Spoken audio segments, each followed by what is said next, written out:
இங்க எல்லாருக்கும் பதில் சொல்றதுக்கு முன்னாடி, உங்களுக்கு ஒரு பதில் சொல்றேன்.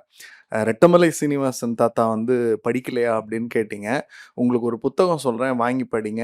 "ஜீவ சுயசரிதை சுருக்கம்" அப்படின்னு ரெட்டமலை சீனிவாசன் தாத்தா எழுதுனது. அதுல அவர் சொல்றாரு, "நான் தஞ்சாவூர்ல பொறந்தேன். எங்க அப்பா படிக்க முடியல.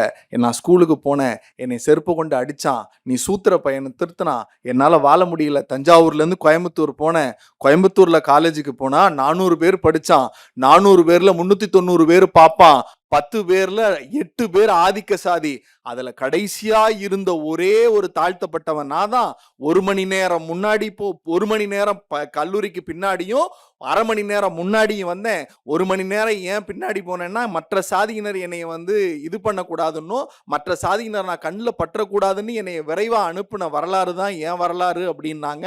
அந்த சமூகத்துல படிச்ச பிரசன்னா லா காலேஜ்ல 4 கோல்டு மெடல் வாங்கியிருக்கேன். அதுதான் நாங்க பண்ணது. ஆக தயவு செஞ்சு படிங்க.